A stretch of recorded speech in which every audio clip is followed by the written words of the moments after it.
You know, I'm pretty sure not a single person in the Versus community has ever looked into a mirror because it's clear that nobody here has ever seen a joke before. Trunks vs. Silver has come out and oh boy! Let's start with the analysis. I like them both well enough. Yeah, I get there's some weird pacing with how quickly Trunks' origin story is glossed over. I don't really mind. They're having more emphasis on the actual backstory showing the history of Trunks would have been good, given that is pretty major to this guy. There are 2 sequences in Xenoverse 2 dedicated to it. But focusing more on Xenoverse and heroes and online is completely fine.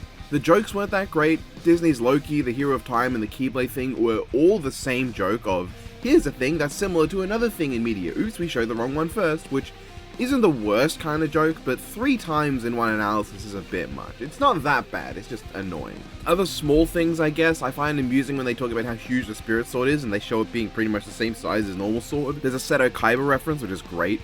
Then they even bring up the shockwaves, which, like, you just didn't have to, but, like... Silver's analysis is also good, but I don't have nearly as much to say about it. In both analyses, the cutaways are obligatory as well, but they show us Jocelyn there, and that's fine. It's okay. It'd be weird if she just showed up without the visual. Both analyses were good, and it didn't feel like they were as long as they were, in a good way, so I like that. Anyway, I'm way more excited to talk about the fight. This fight is what I wish Thor vs. Vegeta was. Instead of one guy wails on the other guy and every minute we get a cool moment or two, this entire fight slaps hard. Well, okay, maybe not the entire fight. The start is kind of... Trunks chasing Silver for time crimes is fine as a setup, but then Trunks goes ahead and massacres an entire skyscraper's worth of people like he's his dad. Following that, Trunks' sword swings do have a noticeable amount of jank to them, which thankfully goes away pretty quickly. Trunks goes for the Marsenko and he gets funneled away into a Trunks spinning time, which is fine, but then we get 2 kind of miffing super transformations. Trunks is okay. I wish there was a zoom in from this shot to the close-up to really get a sense of scale for this big rock, but it's fine. Silver's is just weird, like I'm not sure what motivated him to go super. What about this rock is going to prompt Silver to go super? Shouldn't Trunks have gone and pressured him into going super? That would have probably made more sense. Silver says it's no use, which, you know, he is the version of Silver that apparently hates that phrase, so there's way more gusto to it than I'd expect. And he's not even saying it for any reason. Like, even in Sonic 06, when Silver says it's no use, it's because he's noping Sonic's attacks and holding him up with his powers. Here, he destroys a rock that base Trunks is able to stop the momentum of. Keep in mind, Trunks goes super after the rock is stopped, in case you're wondering, in case you're thinking he used Super Saiyan to stop it. And then Silver does nothing. But then Trunks drops the funny rip-off line because his dad did that, and things start to bang hard as hell. Trunks burning attacks Silver into the fucking moon, which Silver shatters to use as a weapon. We get a pretty natural Team 4-star reference, especially given Xenotrunks I could believe even having gone to the world of TFS with, you know, all the TFS references we've gotten in modern Dragon Ball, and all the Team 4-star voices that the avatars can have in Xenoverse. It's a little weird that he's reacting as if this is actually a threat to him, but you can also interpret this as Trunks knows this is going to have some disastrous effects on the time stream, even on a post-apocalyptic Earth. An Earth without a moon, or an Earth with a massively fucked up moon is, The shot of Silver actually throwing the chunks and Silver's grunt goes so fucking hard, and leads us into a joke about gacha games that works naturally and is funny. Hey, I play a couple gacha games, I know this feeling. Though I've also never spent a cent on Fate Grand Order and have some of the best zones in the game, which I like to bring up so I can rub it in the face of people who have spent a lot of money on Fate Grand Order and have not gotten the best in the game. You don't need to waste money on a gacha, you goof. I like how Oolong is just floating in the back, and while I would have preferred Super Saiyan 4 Goku to be here because I like Super Saiyan 4 a lot, it's just cool seeing the double Kamehameha Gallic Gun with the GT team. The G team.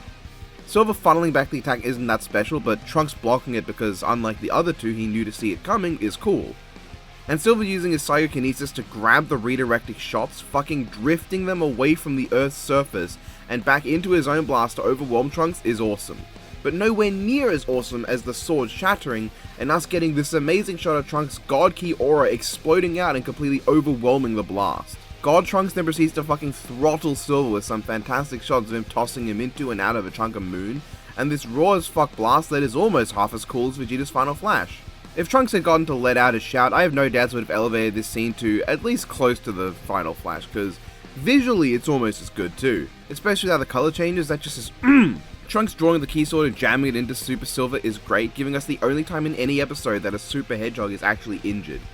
Every other time the super forms might be mashed, but they are never once actually harmed. And this is great, with Silver flashing in and out of his form as his chaos powers try to counteract the key sword deactivating the super form. with a great shout from Silver too. The clash is so intense it's distorting time around them, leading to an awesome shout as Silver's finisher and a kind of okay one for Trunks. But this shot is great, as is the entire sequence of key swords floating around, exploding into chains and forming a key sword spirit sword in Trunks' hand, and then you get an awesome line from Trunks and an amazing shot of him launching into Silver. Silver gets to come back with a badass "it's no use" even if it's kind of awkward for this version of him, and throwing Trunks' own sword back at him. But full credit to Trunks, he catches that motherfucker. Silver has to go out of his way to amp up the attack to actually kill Trunks with their combined power, seemingly destroying the time labyrinth. Silver teleports back and strangely doesn't say anything about what just happened, which is kinda weird. The entire fight goes hard as fuck, with many gorgeous shots, amazing use of the 3D environment for great cinematography, so fantastic back and forth, good character moments, comedy that was funny and not distracting, beautiful effects, and great voice acting. Was it any shock that Scott would do a fantastic job as Trunks? Not at all. He actually has my favourite Trunks voice in general. Official, English, Japanese, any dub, Scott's is my favourite for the character. Meanwhile, It's No Use Backwards did a great job with his Bryce Papenbrook impression. Hell, he sounds suspiciously exactly like Bryce. What a good casting choice. The conclusion has some weirdness. They say Silver's stronger in super form, but then they say that Super Silver even mashing regular Super Saiyan Trunks is questionable. Not 2 Rage or God, just Super Saiyan. I know they mean the strength of Silver's psychokinesis in one and his physical strength in the other, but it's worded in a way that doesn't make that immediately clear. They then say due to the nature of Dragon Ball's powers that Trunks' speed must have a limit. However, both speed and strength in Dragon Ball revolve around a person's ki, and they later say that the strongest beings in Xenoverse can threaten to destroy the infinite timeline. So this leads us to the awkward situation where apparently speed by nature and ki has to be finite, while strength doesn't, despite the two's nature of their powers being the same. When really the better argument is just, Trunks has never shown speeds beyond finite numbers. They also have a golden tree moment, with them bringing up Goku breaking through time in a way that clearly is meant to make you think it's comparable to what Sonic Man did. But then, no, that's not how that works actually. Other than that, I do think the conclusion's good. There's some weirdness in wording and a golden tree moment in there.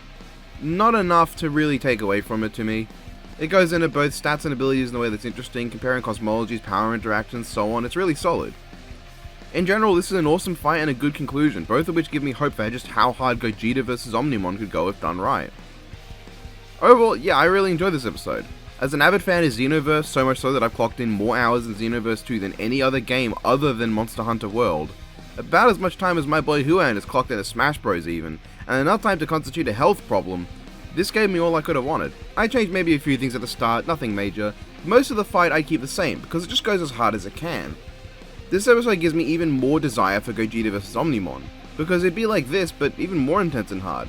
I mean, it does any wish I could have in the world, it'd be Praetorian to come back for just that episode, but I'll take what I can get. Hell, if they did Goku vs Sonic with Xeno vs Archie, I don't think I'd be upset either. I mean, I wouldn't exactly be thrilled, with the result. Xeno Goku is less hacks and less powerful potentially than Xeno Trunks, while Archie Sonic greatly eclipses Archie Silver, but the fight even being half as awesome as this would be great. Also, this is the first time Super Saiyan God has been in a death battle since Season 2, and that's probably my favourite Super Saiyan form other than the original. It's at least competing with Super Saiyan 4 for that place, and my god was it awesome. Just everything I could ask for in terms of hype-ass moments was here, and I love that. One thing I'll also note, I do think animation did a fairly good job of showing off their conclusion. Oh hey Randall. Throughout the fight, anytime they get into close quarters combat, Trunks has a noticeable advantage, while anytime range combat is involved, Silver has the advantage and throws Trunks' attacks back at him. Trunks is clearly physically more powerful than Super Silver in both his ascended forms, while also dominating base Silver. Silver is noticeably faster, with Trunks' attacks often being redirected or blocked, aside from when he attacks when Silver isn't paying attention, when Silver can't see him, or when he's already pressing his advantage. They say increasing energy can affect space and time, which we can see when Trunks is unleashing all his power and distorting time, which itself shows off the power of the sword and Silver's resistances at the same time.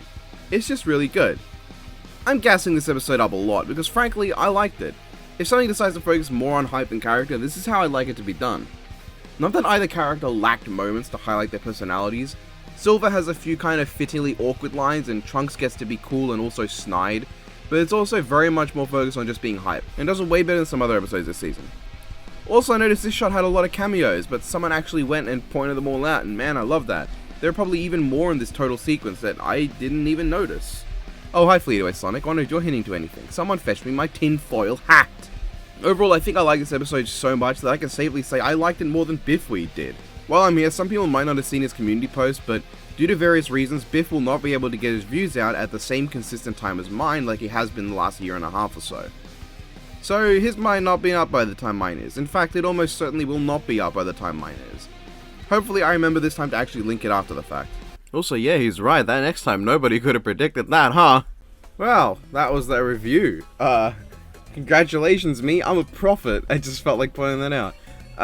Yeah, so, hope you guys enjoyed the review. I really liked the episode. You guys can share what you think in the comments, but please try to remember, my opinion on the episode is not dictated or related to the winner, and I don't need a bunch of people being incredibly toxic about who won, okay? I'm not fussed. I kind of disagree, kind of agree with the episode. Really just depends on the day, because it is very close in my opinion. But that's irrelevant, and I don't need people talking about it. And also, just a thing, if any of you are thinking of contacting Ian Flynn about the episode, please don't. I've already seen him having to deal with this wonderful gift in the German sense of a community on Twitter. Please, I don't want people going and continuing to bug him about it. Let him have his opinion and just don't bug him about it. Anyway, I guess I should do the stupid thingy-wee. Alright, let's see what the hell they want me to say this time. When that cold brew hits. I've never seen this video. I don't know if that's how it's said. Yeah, let's go! It's Xeno Trunks! Let's go! It's no use! I couldn't think of a good quote to say, so I'm making this dude meta joke instead. Aren't I so clever? You're not. Guess Silver couldn't trunk about it. Guess Silver trunks. That's the difference between you and I, Silver the Hedgehog. I'm an alpha gamer. Now where are we dropping, boys? Coming at you like the Asian Ric Flair. Bitch, I'll suplex you by your freaking dick hair. I activate my spell card, Pot of Greed. I bet you don't know what this card does. Well, it allows me to pull 2 more cards from my deck.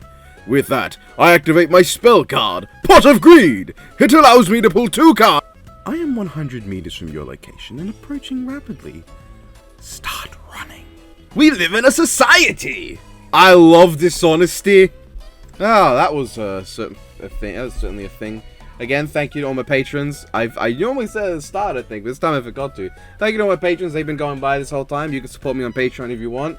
You'll have access to bloopers to the How It Should Have Beens, which most of you have not watched. And you'll get exclusive videos to the board game videos that we do, which most of you have not watched. And you might even get this little thing mentioning you on the side of the credits, which is the only reward that anyone's ever actually cared about, I guess. And I froze for some reason. Anyway, I hope you guys enjoyed. Have a good one. Huh? What's that? Alright, which bastard in the comments made a Time Hut joke?